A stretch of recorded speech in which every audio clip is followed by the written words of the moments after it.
آل فرعون کے اندر آئے۔ نبی پاک صلی اللہ تعالیٰ علیہ وآلہ وسلم کا جس نے کلمہ پڑھ لیا، جس نے اتباع کر لی، وہ آل کے اندر شامل ہے۔ اب یہ ہے عمومی آل۔ اب اس آل کا دائرہ جب اور مخصوص کیا تو پھر اللہ تبارک و تعالیٰ نے قرآن کے اندر ذکر فرمایا نبی کی جو گھر والیاں ہیں، نبی کی جو بیویاں ہیں، وہ آل ہیں۔ اور پھر حدیث پاک میں رسول پاک صلی اللہ علیہ وسلم نے حدیث قصہ بڑی مشہور ہے، آپ نے سنی ہوگی، امام حسن پاک کو، امام حسین پاک کو، بی بی پاک کو اور مولا علی پاک کو لیا چادر میں، فرمایا یا اللہ یہ میری اہل بیت ہیں۔ تو ہمیں یہاں سے پتہ چلا رسول پاک صلی اللہ علیہ وسلم کی اہل بیت کا کہ یہ حدیث سے ثابت ہے۔ لیکن ایک اور بھی تیسری قسم ہے، وہ لوگ ہیں جو اہل بیت میں شامل تو نہیں، لیکن نبی پاک صلی اللہ علیہ وسلم نے اعزازی طور پہ ان کو اہل بیت میں شامل کر لیا۔ جس طرح حضرت سلیمان کو فرمایا کہ سلیمان میری اہل بیت میں سے ہے۔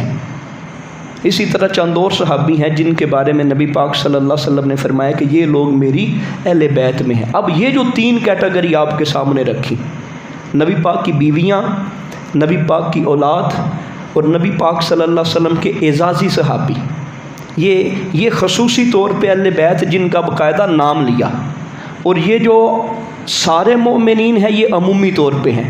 اب یہ جو تین ذکر کیے ان میں بھی خصوصی طور پہ جو ہیں وہ نبی پاک صلی اللہ علیہ وسلم کی بیویاں اور نبی پاک صلی اللہ علیہ وسلم کی اولاد ہیں۔ اور پھر آگے اولاد میں پھر ایک خصوصیت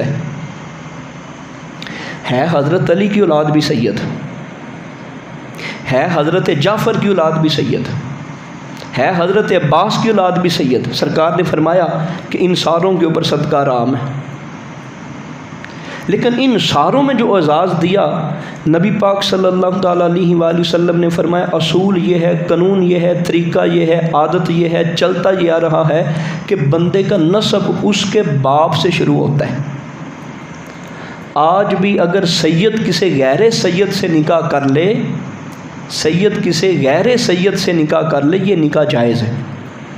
ایسا نہیں ہے کہ نکاح حرام ہے، جائز نہیں ہے۔ بعض لوگ اس بات کی طرف گئے ہیں، مٹھا سب تو مٹھا، اگر سید کسی غیر سید سے نکاح کر لے، نکاح جائز ہے۔ وہ الگ بات ہے کہ سید اگر سید سے کرے گا تو اس کا کرشمہ اور زیادہ ہوگا، پھر ماں کی برکت بھی ملے گی، باپ کی برکت بھی ملے گی، دونوں سید ہوں گے، اس جیسا تو کوئی نہیں۔ لیکن اگر سید کسی غیر عورت سے نکاح کر لیتا ہے جو سید نہیں ہے، ان کی پیدا ہونے والی اولاد سیدی کہلائے گی، ان سے پیدا ہونے والی اولاد سیدی کہلائے گی۔ قانون کیا ہے؟ اسی طرح آپ لوگوں کی برادری میں بھی یہ اصول ہے، کوئی جٹ برادری ہے، کوئی رائیں برادری ہے، کوئی برادری ہے، برادری اسلام کہتا ہے باپ کے اعتبار سے چلے گی، ماں کے اعتبار سے نہیں چلے گی۔ ماں جو ہے وہ جٹ فیملی سے تعلق رکھتی ہے، باپ رائیں فیملی سے تعلق رکھتا ہے، بچہ رائیں کہلائے گا، بچہ جٹ نہیں کہلائے گا، وہ رائیں کہلائے گا۔ لیکن نبی پاک صلی اللہ علیہ وسلم نے ایک انوکھا وصف جو دیا حضرت فاطمہ الزہرا کو، رسول پاک صلی اللہ تعالیٰ علیہ وسلم نے فرمایا میرا جو خاندان ہے، میری جو اولاد ہے وہ فاطمہ سے چلے گی۔ اس لیے جتنے بھی سادات ہیں، جتنے بھی اہل بیت ہیں، ان ساری اہل بیت میں بڑھ کر جو مقام ہے حضرت علی کی وہ اولاد جو بی بی پاک سے پیدا ہوئی ہے، تو یہ سب سے خصوصی سید ہو گئے۔ سب سے پہلے جو شان اور عظمت ہے وہ قرآن سے ثابت ہوئی نبی پاک صلی اللہ علیہ وسلم کی بیویوں کی، اور پھر حدیث سے ثابت ہوا سرکار کی اولاد کی۔ تو ان اولادوں میں پھر اگر آگے جب ہم جا کے دیکھتے ہیں تو حضرت فاطمہ الزہرا رضی اللہ تعالیٰ عنہ کی اولاد کو ایک خاص مقام حاصل تھا۔ رسول پاک صلی اللہ تعالیٰ علیہ وآلہ وسلم کو بڑی محبت تھی۔ حضرت علی پاک کا ارادہ تھا کہ میں ان کا نام حرب رکھوں، سرکار نے نام بھی خود تجویز کیے، انہیں اتنی محبت تھی۔ ان پہلے بیٹے پیدا ہوئے حضرت امام حسن، تو سرکار دو عالم صلی اللہ علیہ وسلم نے خود نام رکھا، حضرت علی نے نام رکھ دیا تھا حرب، فرمایا نہیں یہ نام نہیں رکھنا۔ آپ کو جنگ سے بڑی محبت تھی مولا علی کو، تو جنگ جو بندے کو حرب کہتے ہیں، لڑائی کرنے والا، جنگ کرنے والا، اللہ کی راہ میں جان دینے والا، تو آپ کی محبت تھی کہ حرب نام رکھا جائے۔ پھر اسی طرح امام حسین ہوئے تو پھر بھی نام حرب رکھا، سرکار فرمایا نہیں اس کا نام حسین رکھنا ہے۔ پھر تیسرے بیٹے پیدا ہوئے امام محسن، وہ بچپن میں فوت ہو گئے، وہ بھی حضرت علی پاک کے بیٹے تھے۔ اسی طرح 3 بیٹیاں بھی تھیں رسول پاک حضرت علی پاک کی۔ تو نبی پاک صلی اللہ علیہ وسلم نے بچپن میں ان لوگوں سے بڑا پیار کیا، بڑی محبت کی۔ اہل بیت کے والے سے حضور سرکار سیدی اعلیٰ حضرت امام محمد رضا فاضل بریلوی رحمۃ اللہ تعالیٰ علیہ کا ایک بڑا ذوق ہے، یعنی بڑے بڑے عاشق لوگ آپ نے دیکھے ہوں گے، سنے ہوں گے علماء میں، فقہاء میں، لیکن جو امام احمد رضا محبت اہل بیت کی طرف بات کرتے ہیں نا جی، وہ عمومی طور پہ ہمیں نظر کوئی نہیں آتا۔ فتاویٰ رضویہ میں ایک حدیث پاک انہوں نے لکھی، حدیث سننے والی اس کے لفظ یاد رکھیے گا، اس میں سے کافی نکات نکلیں گے۔ جس نے میری اہل بیت سے نیکی کی میں اس کا بدلہ خود دوں گا۔ ایک بات ہو گئی، قیامت کے دن دوں گا، دو گا، جب وہ مجھ سے ملے گا میں دوں گا۔ جس نے میری اہل بیت کے ساتھ نیکی کی اس نیکی کا اجر میں خود دوں گا قیامت کے دن جب وہ مجھ سے ملے گا۔ اعلیٰ حضرت رحمۃ اللہ تعالیٰ علیہ نے اس کی وضاحت بھی بڑی خوبصورت فرمائی۔ آپ نے فرمایا کہ جب کسی چیز کی ضرورت ہو تب وہ چیز ملے نا، اس کا معیار تب پتہ چلتا ہے، تب بڑا مزہ ہے۔ اب دیکھیں سردی کا موسم ہو، کوئی بندہ ٹھنڈے پانی کی بوتل اس کو دے دے کہ یار پی لو، اس کو اتنی خوشی نہیں ہونی۔ سخت گرمی ہو، پانی میسر نہ ہو، نلکے دا پانی بھی دیو تے دواواں دوے گا۔ پہلے دیا تھا اس کو ٹھنڈا بوتل کا نیسلے کا پانی، اس نے نہیں پیا، اس نے کہا نہیں یار سردی ہے، تب ضرورت نہیں تھی۔ اللہ کے نبی نے فرمایا، اعلیٰ حضرت فرماتے ہیں سرکار کی اہل بیت سے نیکی کرنے کا فائدہ یہ ہے جب ماں کہے گی میں اپنے بیٹے کو نیکی نہیں دینی سرکار تب اس کو نیکی دیں گے۔ فرمایا قیامت کے دن اس کو نیکی کی جزا دوں گا، قیامت کے دن دوں گا۔ کیوں؟ قیامت کے دن اس کو بڑی لوڑ ہونی ہے، قیامت کے دن تو ماں بھی جواب دے جائے گی، باپ بھی جواب دے جائے گا۔ فرمایا ہاں جس نے میری اہل بیت کے ساتھ نیکی کی میں قیامت کے دن اس کو اس کا اجر دوں گا۔ پھر فرمایا میں خود دوں گا۔ اعلیٰ حضرت فرماتے ہیں رسول پاک صلی اللہ تعالیٰ علیہ وآلہ وسلم بن مانگے اتنا دیتے ہیں، بن مانگے اتنا دے۔ اب ہمارے پاس جتنی یہ نعمتیں ہیں یہ رسول پاک کے صدقے ہی ہیں۔ اگر اللہ نے ہمیں عذاب سے بچایا ہوا ہے تو یہ نبی پاک صلی اللہ علیہ وسلم کی دعائیں ہیں۔ حالانکہ پہلی امتوں کو سزائیں ملتی تھیں، ہم آج جگہ جگہ جو بچے ہوئے ہیں نبی پاک کی دعائیں ہیں۔ آپ فرماتے ہیں جب سرکار بن مانگے امت کے اوپر اتنے کریم ہیں تو جب کسی چیز کے بدلے میں دیں گے تو پھر وہ کتنا دیں گے۔ اور جو تیسری بات اعلیٰ حضرت نے فرمائی نا، اپنے کا کچھ نہ ہو، اہل بیت کے ساتھ نیکی کرنے کی یہ گارنٹی تو مل گئی کہ قیامت کے دن نبی پاک سے ملاقات ہو جائے گی، کیونکہ سرکار نے فرمایا جب میں اس سے ملوں گا تو میں اس کو دوں گا۔ تو اس لیے یہ تو کنفرم ہو گیا کہ اہل بیت کے ساتھ نیکی کریں گے تو نبی پاک کی ملاقات بھی کنفرم ہے، سرکار خود عطا بھی کریں گے، اور نبی پاک صلی اللہ تعالیٰ علیہ وآلہ وسلم جو ہے وہ حد سے بڑھ کے عطا فرمائیں گے۔ تو یہ ایک حدیث پاک آپ نے لکھی کہ جس نے میری اہل بیت کے ساتھ نیکی کی میں خود قیامت کے دن جب وہ مجھے ملے گا اس کو اس کا بدلہ دوں گا۔ اچھا اس کے اندر بڑے راز ہیں۔ حضرت عمر پاک جب اس دنیا سے جانے لگے نا جی، پردہ کرنے لگے، تو یہ پیچھے خلافہ کو منتخب کرنا یہ بڑا مسئلہ تھا۔ آپ 6 بندوں کی کمیٹی بنا کے گئے، فرمایا لوگوں ان 6 بندوں میں سے، امام حیثمی نے اپنی سند کے ساتھ اس کو لکھا، فرمایا 6 بندوں میں سے کوئی ایک بندہ اپنا امیر منتخب کر لینا۔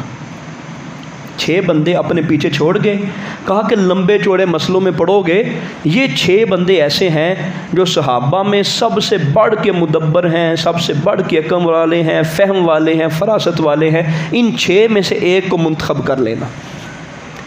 ان 6 میں حضرت عبد الرحمن بن عوف بھی تھے۔ حضرت عمر سے کسی نے پوچھا آپ ان 6 کو کیوں منتخب کر کے گئے ہیں، ان 6 کو سلیکٹ کیوں کیا ہے، وجہ کیا ہے، اس کے اندر راز کیا ہے؟ آپ نے کہا مجھے سراہنا دو۔ آپ کو پتہ ہے نا جی وہ زہر ہوا تھا، حملہ ہوا تھا آپ کے اوپر، حملہ ہوا تھا، زہر نہیں حملہ، تو طبیعت بڑی ناساز تھی۔ آپ نے کہا مجھے سراہنا دو، ٹیک لگا کے بیٹھے، اور کہا کہ ایک بار ایسے ہوا امام حسن پاک کو، امام حسین پاک کو بہت شدید بھوک تھی، کوئی آثار نہیں تھے کھانے پانی کے، گھر کے اندر کوئی چیز نہیں تھی، تو رسول پاک صلی اللہ تعالیٰ علیہ وآلہ وسلم نے صحابہ کرام کے سامنے کہا کون ہے جو ان شہزادوں کی خدمت میں کچھ پیش کرے؟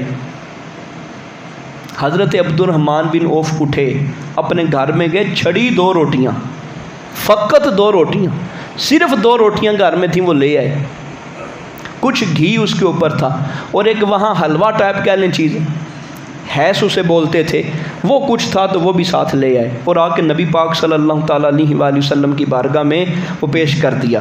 نبی پاک صلی اللہ علیہ وسلم کی بارگاہ میں جب پیش کیا نا تو سرکار نے کیا فرمایا؟ اب یہ دیکھیں، سرکار کے خاندان سے محبت کریں، ان کی خدمت کریں تو اللہ کتنا راضی ہے۔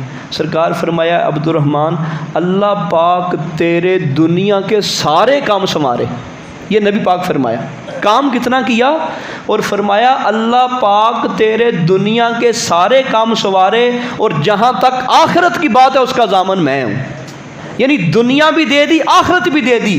حضرت عمر بن خطاب نے فرمایا اے لوگوں، اس لیے میں نے یہ کمیٹی منتخب کی ہے، اس کے اندر سارے جوان ایسے ہیں جن کی وکالت، جن کی ثقافت اور جن کے حق ہونے پہ نبی پاک کی مہریں لگی ہوئی ہیں۔ یہ 6 بندے، ان 6 میں سے ایک کو امیر بنا لینا، پھر حضرت عثمان غنی کو امیر بنا لیا گیا تھا۔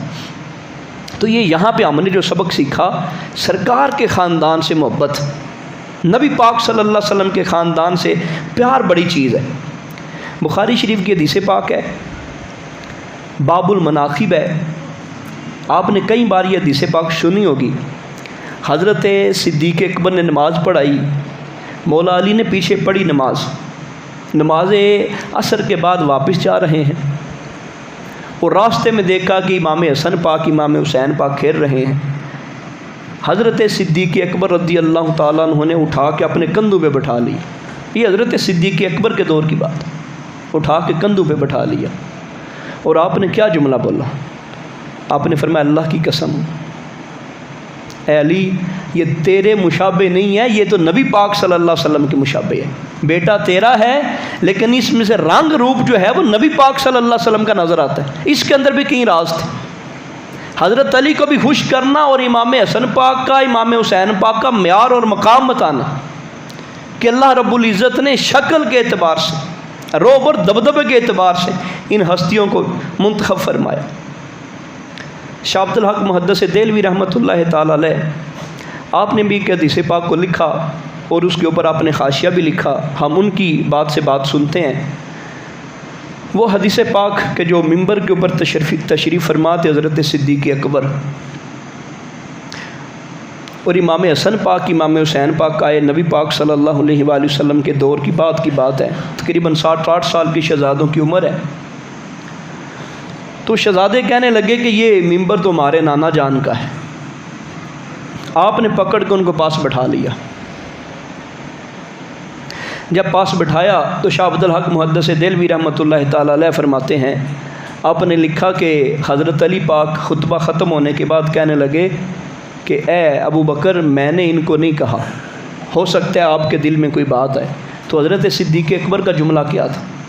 آپ نے کہا بچوں نے سچ تو کہا ہے، یہ ممبر بھی انہی کا ہے، میں بھی انہی کا ہوں۔ یہ کوئی نہیں کہا کہ آپ نے بچوں کو سمجھایا ہے، نہیں، آپ نے بچوں کی ذہن سازی ایسے کی ہے، آپ کے بچوں نے بڑے خطبے کے اندر ایسا کہہ دیا، لیکن آپ نے کیا محبت کا دم بھرا۔ یہ وہ بات تھی جو رسول پاک صلی اللہ علیہ وسلم نے فرمایا، اپنی اولاد کو اہل بیت کی محبت سکھاؤ، پڑھاؤ نہیں، پڑھانا اور ہوتا ہے، سکھانا اور ہوتا ہے۔ فرمایا قرآن، اہل بیت اور میری محبت سکھاؤ، پڑھائی نہیں، یہ سکھائی جا رہی ہے، یعنی کر کے بتایا جا رہا۔ حضرت ابو ہریرہ رضی اللہ تعالیٰ عنہ کی بڑی مشہور حدیث ہے، نبی پاک صلی اللہ تعالیٰ علیہ وآلہ وسلم کے یہ شہزادے کسی جنازے پہ گئے تو پاؤں مبارک پہ مٹی لگ گئی، آپ نے اپنا امامہ اتارا، اس کو صاف کرنے لگے، ہاتھ پاؤں پیچھے کر لیے، کہا کہ ایسا نہ کریں۔ آپ نے کہا نہیں، ہمیں کرنے دیں۔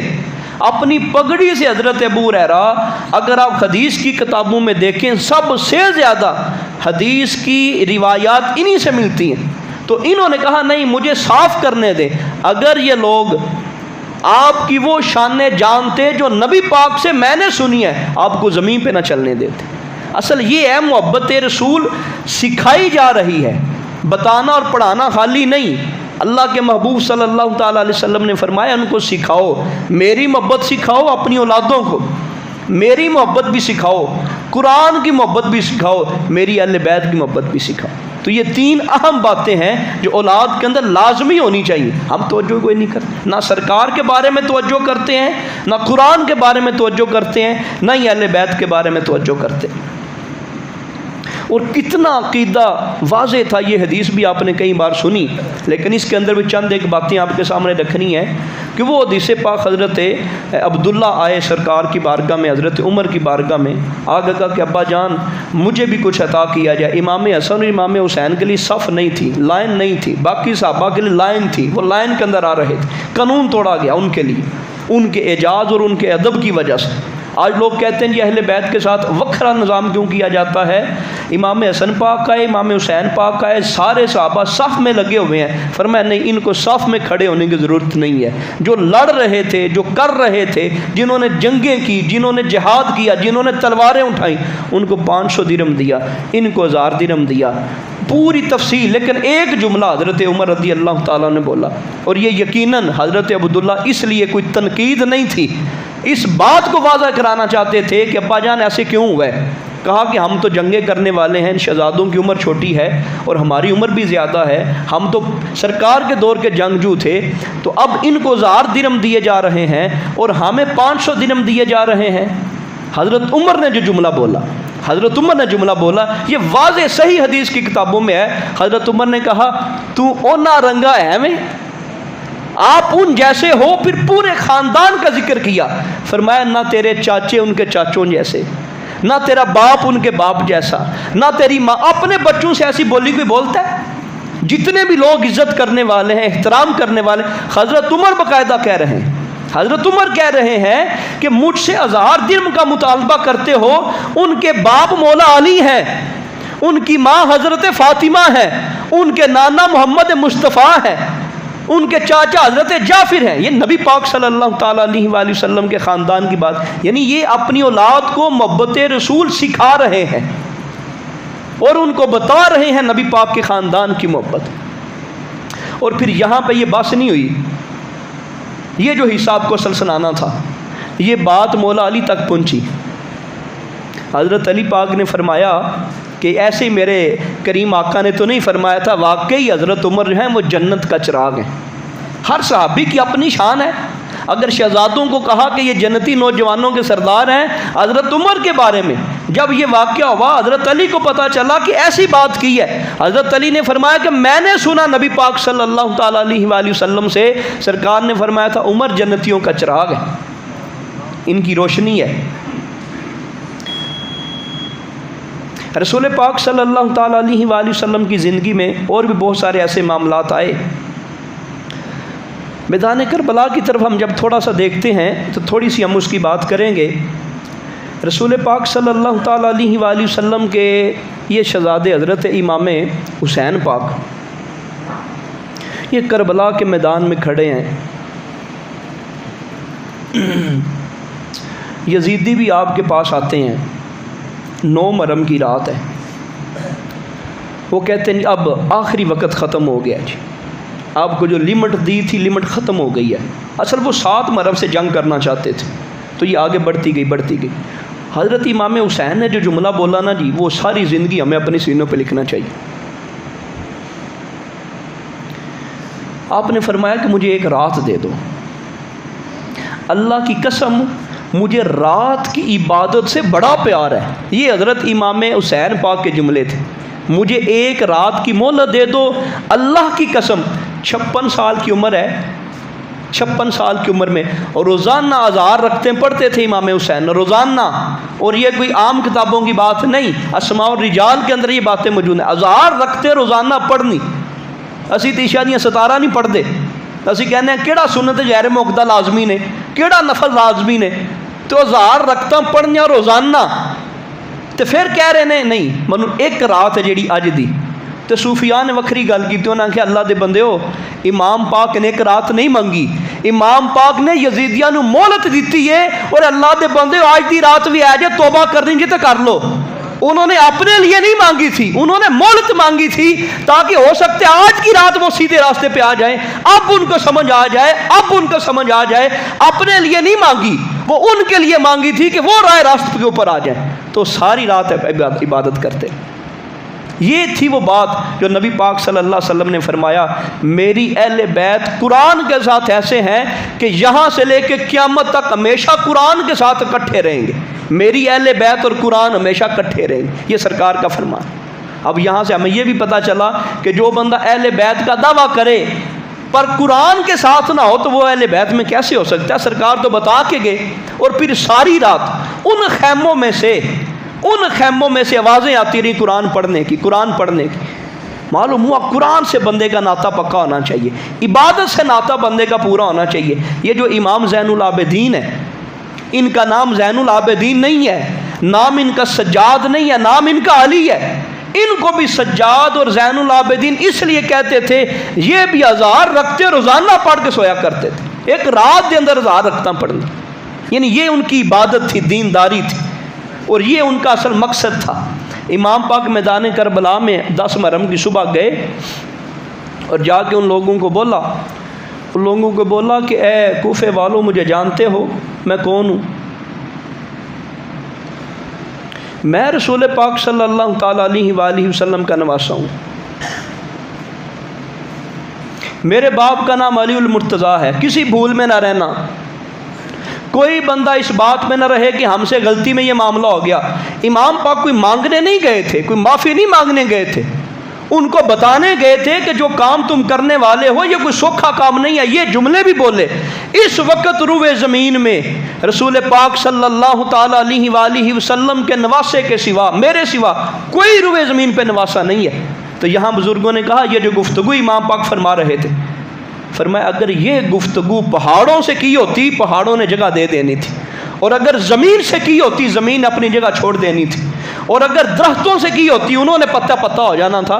آپ ان کو سامنے کر کے کہہ رہے ہیں، اے لوگو، اس وقت پوری روئے زمین میں جس نبی کا تم کلمہ پڑھتے میں اس کا نواسا ہوں، میں وہی حسین ہوں جس کے لیے رسول پاک صلی اللہ علیہ وآلہ وسلم نے فرمایا، جس کے لیے نبی پاک صلی اللہ علیہ وسلم نے فرمایا کہ جس نے ان سے محبت کی انہوں نے مجھ سے محبت کی۔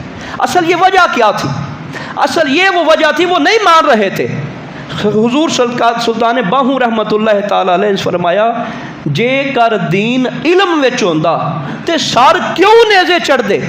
آپ ان کو بتا رہے تھے بات علم کی نہیں ہے، بات معلومات کی نہیں ہے، بات ہے ماننے کی۔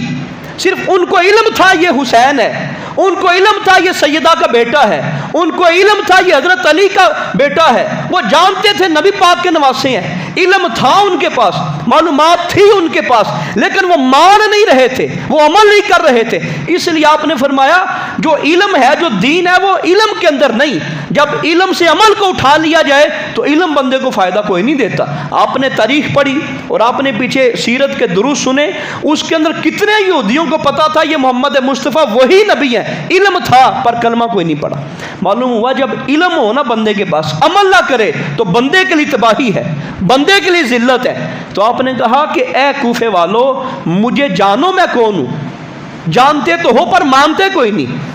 تو اگر تم اس بات کے اوپر آ گئے تو پھر تمہارے لیے کامیابی، اب بھی راہ راست کے اوپر آ جاؤ تو کامیابی ہے، اگر نہیں آؤ گے تو پھر ناکامی ہے۔ اس بات کا جواب تم یہاں پر بھی دو گے، قیامت کے دن بھی دو گے۔ تو امام پاک بھی وہاں مانگنے نہیں گئے تھے، امام پاک ان کو بتانے گئے تھے کل قیامت کے دن کوئی بندہ یہ نہ کہہ سکے کہ ہم سے تو بھول ہو گئی تھی، ہمیں نہیں پتا تھا یہ سامنے جوان کون ہے، ہم تو نہیں جانتے تھے یہ امام حسین پاک ہیں۔ تو کربلا کی پوری داستان سے ہمیں جو درس ملا وہ درس یہی ملا کہ حالات جتنے بھی سخت ہو جائیں نا جی، اللہ کی عبادت نہیں چھوڑنی، بندگی نہیں چھوڑنی، نماز نہیں چھوڑنی، دینداری نہیں چھوڑنی، قرآن نہیں چھوڑنا۔ آخری رات کتنی مشکل ہے، کتنی ٹینشن ہے، کتنی پریشانیاں ہیں، اس کے باوجود بھی آپ نے قرآن نہیں چھوڑا، آپ نے دین نہیں چھوڑا۔ تو ہمیں کربلا سے جو اہم سبق ملتا ہے وہ یہی ملتا ہے، عبادت نہیں چھوڑنی۔